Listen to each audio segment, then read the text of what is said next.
Franco con Iván Cepeda, que es el candidato que entra más fuerte a esta segunda vuelta, con un programa que lo hemos dicho varias veces está basado en sus discursos. Buscar la prórroga de la implementación del acuerdo de paz por 4 años más. Creo que de esta pueden hablar ambos. Primero me gustaría saber con qué objetivo, porque sí hay algunas cosas que hay que rescatar y que hay que hacer para que continúe un proceso que es necesario para el país. Nadie quiere que sigamos en conflicto, pero ya hay unos elementos como por ejemplo los programas de desarrollo con enfoque territorial que fueron extendidos por ley hasta el 37.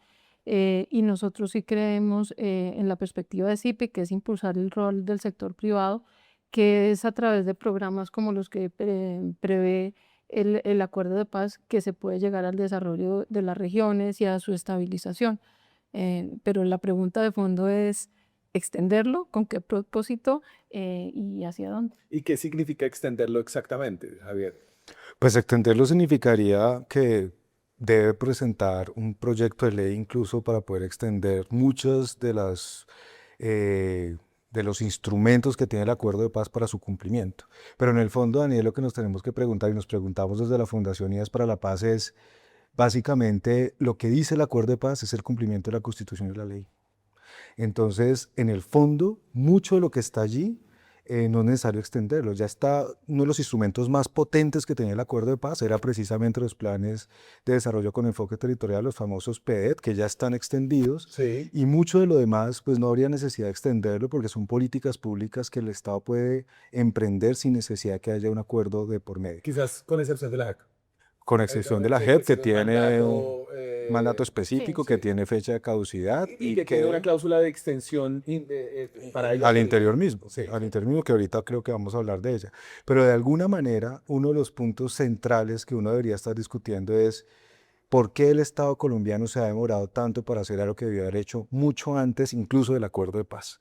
Es decir, si uno va a hablar de que tiene que llevar desarrollo a los territorios, eso está en la Constitución, eso está en nuestras normas. Entonces, de alguna manera, lo que tiene que hacer el Estado, que el gobierno que viene, que es el último gobierno en el marco del acuerdo de paz, pues es terminar de cumplir con lo que está allí establecido y utilizar las herramientas que tiene el acuerdo de paz, pero también las herramientas que tiene el Estado colombiano para cumplir con las funciones legales y constitucionales que están allí y superar Sí. muchas de las desigualdades y sobre todo, Daniel, de los desequilibrios regionales que tiene el Estado colombiano.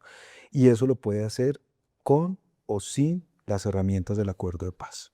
Se perdieron 4 años en el gobierno Duque y se ganaron en el gobierno Petro. O sea, el acuerdo se implementó más rápido en los últimos 4 años que en los anteriores 4 años. No, no creo necesariamente que haya sido así. Creo que en ambos ha habido ciertos avances. Por ejemplo, el gobierno que más avanzó en PEDET, sin duda, fue el de Iván Duque.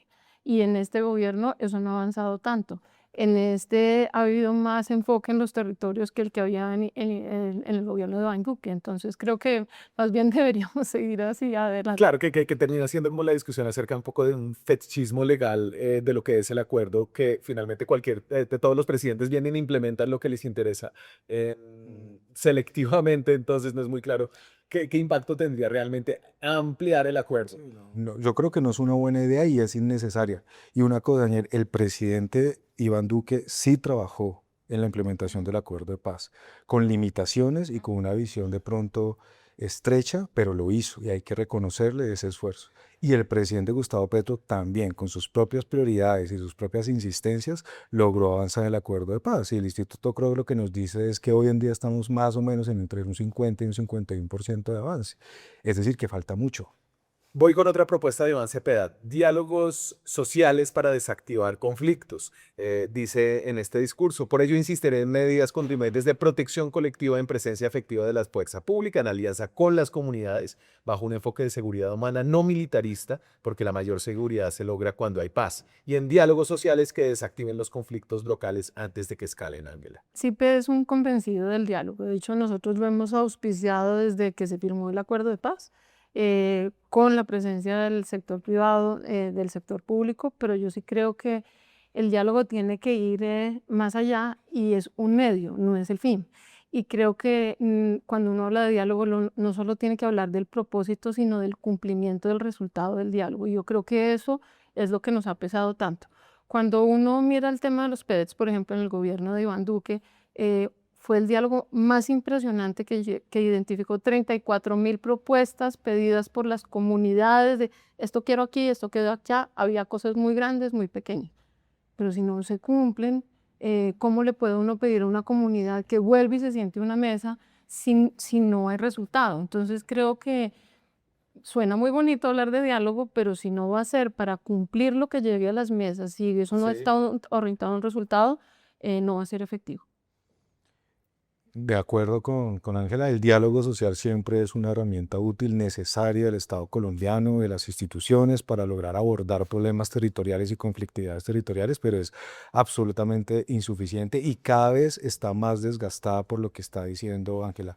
Mira, Ángela, Los diálogos tienen un problema de credibilidad, ¿no? Y es que si antes no han funcionado, se vuelven cada vez progresivamente más difíciles y más difíciles. sí, hoy en día si tú vas a un territorio como el Caquetá, te sacan acuerdos de 1994 firmados por el Estado colombiano que han sido incumplidos, firmados por José Noé Ríos, por ejemplo.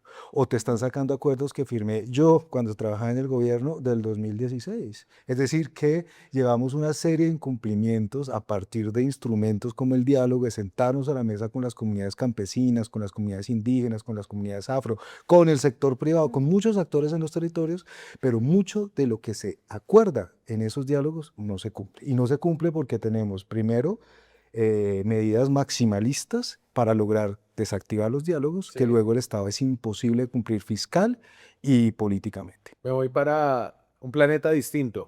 Y es el programa de gobierno de Abelardo de la Espriella. Implementación del Plan Colombia 2, así aparece en el programa de gobierno de la Espriella. En seguridad y tecnología, no les puedo dar más detalles porque es básicamente lo mismo. Aquí uno puede buscar literalmente cómo se dice. Después de esto viene a hablar de la soberanía nacional y una revisión de membresías en la ONU, la OEA y la CIDH. Em, Seguridad jurídica total, prioridad absoluta de la fuerza pública sobre los narcoterroristas en el DIH. No sé si esa es una interpretación, pero bueno, me voy para donde no es. Javier. No, pues definitivamente el plan de Abelardo Las Prellas lo que está buscando con la propuesta del Plan Colombia 2 es buscar financiación externa porque tenemos una crisis fiscal importante y lo que yo creo es que es bastante ingenuo pensar que va a volver el Plan Colombia ni 2, ni 3, ni 4 porque el momento actual es absolutamente distinto y los recursos que llegarán son recursos muy limitados que permitirán fortalecer de pronto algunas capacidades, tenemos que mejorarlas, sobre todo en inteligencia, pero para mí es ingenuo pensar que los recursos que nos llegaron en su momento del Plan Colombia 2 son posibles repotenciarlos en este momento del país. A ver, yo entiendo que hay una ola de proteccionismo, pero también hay una ola en cómo se han barajado las relaciones entre los países, ¿sí? ¿Cierto? Y hay unos países que si tienen mandatarios que son amigos, pues pueden tener unas relaciones especiales. Yo qué sé, Donald Trump le mandó un cheque de 20.000 millones de dólares Pero como préstamo, a págalo, Javier Milei. págalo. Eso es distinto, claro, nos pueden prestar toda la plata del mundo y siempre será un beneficio, pero como una especie de cooperación bilateral, como fue el Plan Colombia en su momento, que fue una donación del gobierno de los Estados Unidos para la política de seguridad, pero también para la política social colombiana, creo que ese momento en donde nos llegaron unos recursos bastante significativos, no es, digamos, no es realista considerarlo hoy en día con la actual coyuntura internacional. Tengo una de Abelardo que se habla como con el sector empresarial, es este pacto empresarial e inversión extranjera masiva. Detonación del crecimiento económico mediante el pacto empresarial y la inversión extranjera masiva, Ángela. ¿Sí? Bueno, Abelardo habla ahí de un círculo virtuoso en el cual él propone que los empresarios paguen buenos salarios y a su vez los empleados hagan que las empresas generen más desarrollo y al mismo tiempo plantea pues que haya más seguridad jurídica, que haya un poco de menos normatividad. El país milagro. El país, mira, sí. Así se llama Sí, así es, eso sí. Y eso sería un milagro, pues porque eso requiere una serie de herramientas que pues no ha expresado él en su programa de gobierno ahora. Él también habla del tema de inversión extranjera y a mí me parece que es importante llamar la atención de eso porque ¿cuál inversión extranjera? Eso es algo en que Colombia tiene que empezar bueno, se ha demorado bastante en cuidarse y es qué clase de inversión le está llegando al país. Este es un país donde no hay herramientas suficientes de monitoreo de la inversión Sí. extranjera y ese es un tema en que habría que ver cuál es la posición de definitiva del candidato, es cualquiera que llegue. Pero ¿y cuál es la buena, cuál es la mala o cuáles son las diferentes inversiones? Pues ¿O en petróleo o en... no, pues la buena es la inversión que llega al país y genera desarrollo y articula las cadenas de valor de las regiones Sí. y deja impuestos y genera progreso. La mala es la que es extractiva, no porque lleva los minerales, sino porque se lleva todos los recursos y no deja nada acá. Y el país sí tiene que avanzar en el monitoreo de la inversión que atrae al país. Ángela, y fijémonos, por ejemplo, en la compra masiva de tierras que está teniendo algunos capitales internacionales en Colombia. Eso, en muchos países ya hay límites para la compra de tierras a nivel internacional y eso debería también llevarnos a una reflexión interna al respecto.